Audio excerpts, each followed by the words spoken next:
সোনা প্রেগনেন্ট নয়। এতদিন রুডি আর রুডির মা সোনাকে ভুল বুঝিয়েছে, এটা জেনে গেল সোনা। রুডি নিজেকে বাঁচাতে সবার সামনে স্বীকার করে নিল যে সেই কুমারের নাতি। দীপা এবার প্ল্যান করে সোনাকে কিভাবে বোঝানো যায় যে সে প্রেগনেন্ট নয়। আর সে মতে রূপাকে বলে। রূপা কৃষ্ণকে বলে, কৃষ্ণ তুমি আমাকে কোলে নিতে পারবে? কৃষ্ণ তো খুব খুশি হয়ে যায় রূপার কথা শুনে আর বলে, কেন পারবো না, আমি তোমাকে এখনই কোলে নিচ্ছি। এরপর রূপা কৃষ্ণকে বলে, আমি এখন যেমনটা বলবো তুমি তেমনটা করো। রূপার কথা মতো কৃষ্ণ চিৎকার করে আর বলে, সোনা দেখো রূপা জ্ঞান হারিয়ে ফেলেছে। রূপার এমন অবস্থা দেখে তো সোনা খুব চিন্তায় পড়ে যায় আর বলে, রূপা আমি তোমার কিছু হতে দিব না। কৃষ্ণ বলে, ওকে এখনই হাসপাতালে নিয়ে যেতে হবে, আর তুমি যদি ওর সঙ্গে যাও তাহলে খুব ভালো হবে। তখন সোনা তো কুন্তলার কথা ভাবে আর কৃষ্ণের বাবা বলে, ওকে তো বারণ করেছে রুডির মা বাইরে যেতে। তখন কৃষ্ণ বলে, ওর কি বাইরে যাওয়া বারণ? ও কি এ বাড়িতে বন্দি হয়ে থাকবে? তখন সোনা বলে, আজকে আমাকে আটকাবেন না বাবা, আমার ও যমজ বোন, ওর কিছু হলে আমি নিজেকে ক্ষমা করতে পারবো না, তাই আপনাদের বারণ করা সত্ত্বেও আমি আজকে ওর সঙ্গে যাবই, কেউ আমাকে আটকাতে পারবে না। এরপর কৃষ্ণ আর রূপার সঙ্গে সোনাও চলে যায়। কৃষ্ণের বাবা তো ভাবতে শুরু করে আর ভাবে, কুন্তলা এবার আমাকে ছাড়বে না। এদিকে কুন্তলা রূপা সোনা এবং কৃষ্ণকে দেখে ফেলে, তারা গাড়ি করে কোথায় যেন যাচ্ছে। কুন্তলা বলে, ওরা আবার কোথায় যাচ্ছে, আর সঙ্গে আবার সোনাকে নিয়েও যাচ্ছে, নিশ্চয় এটা দীপার প্ল্যান। রুডি বলে, মা আমি ওদের ফলো করি। তখন কুন্তলা বলে, আগে তোমার বাবাকে ফোন করে বিষয়টা জানি যে কি হয়েছে।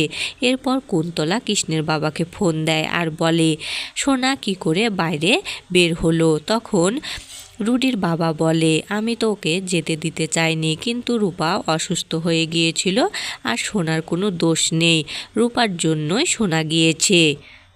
রুডি বলে, মা আমি সোনাকে আনতে যাই। তখন কুন্তলা বলে, কেন বোকার মতো কথা বলছো? এতে কৃষ্ণের সন্দেহ বাড়বে, তাই আমাদেরকে এখন বুঝে শুনে কাজ করতে হবে, বরঞ্চ আমরা ওদের ফলো করি। অন্যদিকে রূপাকে নিয়ে হসপিটালে আসলে সেখানে দীপা এবং সূর্য সহ প্রবীরকে দেখে তো সোনা অবাক হয়ে যায় আর সোনা বলে, রূপার কি হলো, ওকে তাড়াতাড়ি ডক্টরের কাছে নিয়ে চলো। তখন দীপা বলে, ওর কিছু হয়নি, তুই একটু শান্ত হ। রূপাকে সুস্থ দেখে সোনা তো রেগে যায় আর বলে, তোমরা সবাই মিলে আমার সাথে এমনটা নাটক করলে, আর বাবা তুমিও এটা করতে পারলে? রূপার তো কিছু হয়নি। রূপা বলে, তোমাকে এখানে আনার জন্যই আমরা এটা করেছি। তখন সোনা বলে, তুমি একদম কথা বলবে না, তুমি তো মায়েরই দলে। সূর্য বলে, সোনা তুই একবার শান্ত হ, তোর ভালোর জন্যই আমরা এই নাটকটা করেছি, তুই আমাদের ভুল বুঝিস না। দীপা বলে, তুই এতদিন মিথ্যার সাথে আপোষ করছিলি, এজন্যই তোকে আমরা নাটক করে এখানে এনেছি, তোর ভালোর জন্যই এখানে এনেছি, তুই আমাদের ভুল বুঝিস না মা। আর আজকে সব সত্যিটা সামনে চলে আসবে। সোনা তো কুন্তলার ভয়ে বলে, আমি এখানে থাকবো না, চলে যাব। সূর্য তখন সোনাকে ধরে বলে, সোনা তুই এমনটা করতে পারিস না, তোর মা তো তোর শত্রু নয়, এর আগেও তোর মা বারবার প্রমাণ করে দিয়েছে যে তুই ভুল ছিলি আর তোর মাই ঠিক ছিল। আর আমি বাবা হয়ে তোর কিছুতেই কোনো ক্ষতি হতে দিব না। তুই আমাকে বলেছিলি তোর সঙ্গে চলে যেতে, আমি সবাইকে ছেড়ে চলে গিয়েছিলাম শুধুমাত্র তোর ভালোর জন্যই। সোনা তো কী করবে ভেবে পায় না, শুধু কুন্তলা আর রুডির কথা ভাবে আর ভয় পেতে থাকে। আর কুন্তলা আর রুডি সেখানে চলে আসে। কুন্তলা বলে, যেটা ভেবেছিলাম সেটাই হলো, এখন যদি ওরা টেস্ট করে আর জেনে যায় তাহলে আমাদেরকে ওরা ছাড়বে না।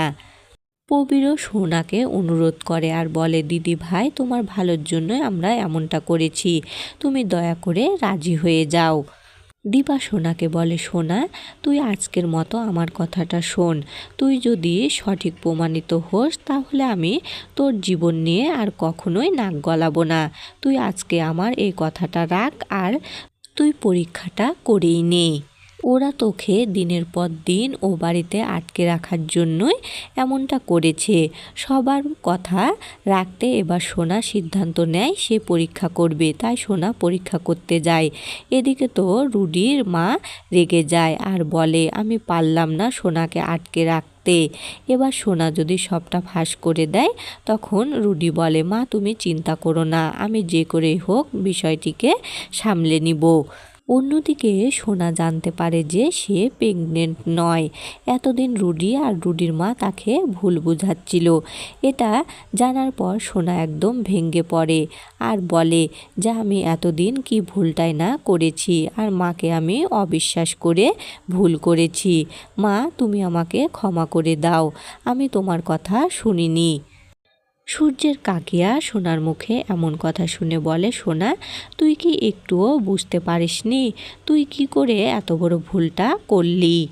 সূর্য দীপা সোনাকে বলে, মা তুই চিন্তা করিস না, আমরা তোর পাশে আছি আর তোর যে কোনো বিপদে আমরা তোকে আগলে রাখবো।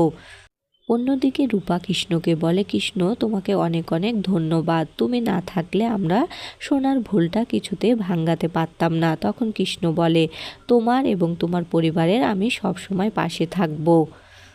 সোনা তো নিজের ভুল বুঝতে পেরে মা বাবাকে আঁকড়ে ধরে আর রূপাও বলে, আমিও তো তোমাদের মেয়ে। রূপাও সোনার সাথে মা বাবার আদর খেতে থাকে আর রুডি আগে থেকেই সেনগুপ্ত বাড়িতে চলে এসেছে। রুডিকে দেখে তো সূর্য রুডিকে মারতে শুরু করে আর বলে, তোর এত বড় সাহস কী করে হলো? তুই আমার সোনাকে এত কষ্ট দিয়েছিস আর ওকে ভুল বুঝিয়ে তোদের বাড়িতে আটকে রেখেছিলি।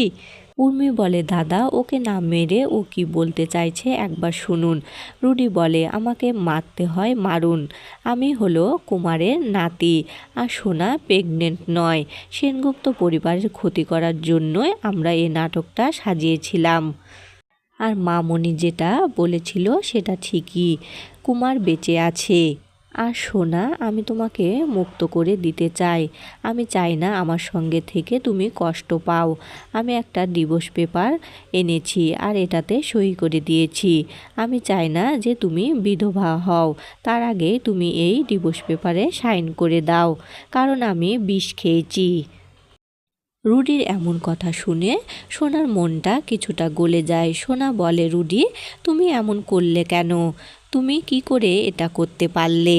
তখন উর্মি বলে, তুমি তো আমার সঙ্গেই ছিলে, তুমি আবার নতুন করে নাটক করছো না তো? তখন রুডি বলে, আমি যে হই না কেন, আমার পরিচয় যাই হোক না কেন, আমি তো তোমাকে ভালোবেসেছিলাম। এরপর রুডি মনে মনে বলে, দাদুর জন্য তো অনেক করেছি, এখন নিজেকে বাঁচাতে আমাকে এটা করতেই হবে।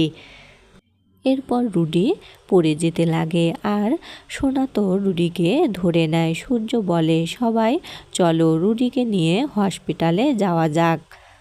রুডিকে নিয়ে তো সবাই হসপিটালে গেলে দীপা বলে, রুডি কুমারের ঠিকানা বলে দিল, আমাকে ওখানে গিয়ে দেখতে হবে যে কুমার ওখানে আছে কি না।